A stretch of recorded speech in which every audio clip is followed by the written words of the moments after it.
Claude Moraes MEP. There's the old Chinese saying, may you live in interesting times. It's certainly fair, I think, to say that the EU is in interesting times at the moment.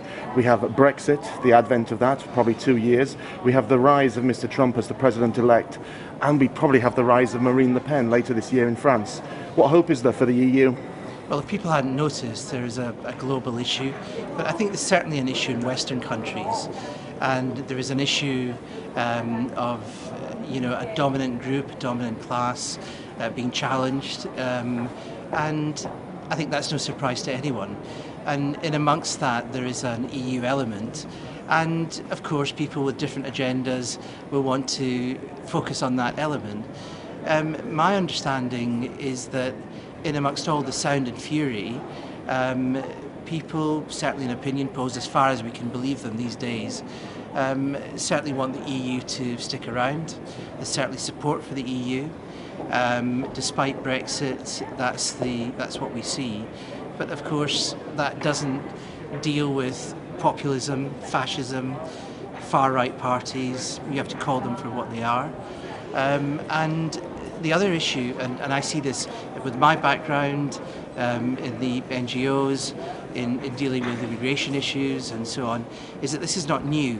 The build-up of the far right, the way they've influenced the centre ground, the way they've influenced centre-right parties in Europe, has been going on for a long, long time, and is now built up so that we are now seeing that mainstreaming. And this kind of tipping point is now happening, but we have to still be optimistic and see that the elections in France and Germany can have a good outcome, but the days of complacency are long gone. You seem to be correlating the rise of populism with the rise of fascism, and do you think that's fair? Do you believe that the rise of populism is necessarily a bad thing? It seems to have occurred in the UK. I think it's definitely occurred in America. Do you not think that there will be a following of suit in France, that populism is on the rise and Marine Le Pen will get in? I mean, there's a big discussion about historical resonances and so on, and I mean, you see this everywhere in social media, you see it in academia and so on, you see it in the media. The issue is that it's not a question of anything happening exactly as it did in history, but there are certain elements of authoritarianism. You see it with the way a new president of the United States dismisses the opinion of judges. These are checks and balances. This is all new. The media is telling us that. The mainstream media is telling us that. So there's no question that there is something new and different. There is an authoritarianism, there is a racism, there is a targeting of the other, there is a creation of fear. There are people now in the White House who have questionable backgrounds. I mean, there are all of these issues which are new, different, which have historical resonances. And many of those resonances, of course, must be examined, but we have to do it in a strategic, calm way for progressives. We have to deal with this. As I say, it's not new, but now it is reaching a tipping point where you will have populism going into mainstream power. Of course, power has been held by populist parties in coalitions. We've seen this in Europe. There's been too much complacency about it, but of course it's going to happen. And if we do get advances in France and Germany, then of course that will be a major tipping point. That's what we've got to prevent. And I think this is a far more complex issue. It's also an issue of how we deal with issues of immigration and other global issues.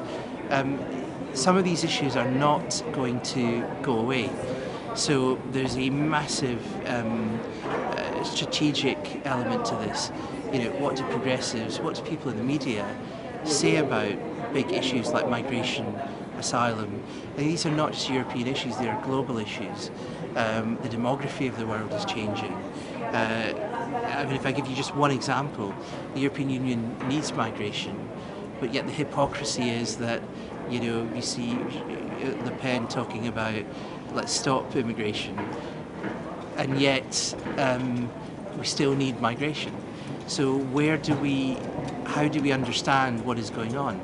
And we have to understand it in the historical perspective, that there is certain strategy being used by populist parties to blame migrants for the problems, to stoke fear, and we see that resonance in the United States today. At least one thing about today is you can be clear about what is going on. You can identify historically what is happening, the techniques that are being used. And it is very important, once you've done that, to have solutions. That's the difficult part. The difficult part is where progressives, decent thinking people can manage a situation like this. That was not easy when it happened before, and it's not going to be easy now. And the other big issue, of course, is along with populism is protectionism. All of these things can be popular in the short term. The problem is they are hugely damaging in the medium to long term. And that's where we need to think more strategically as progressives.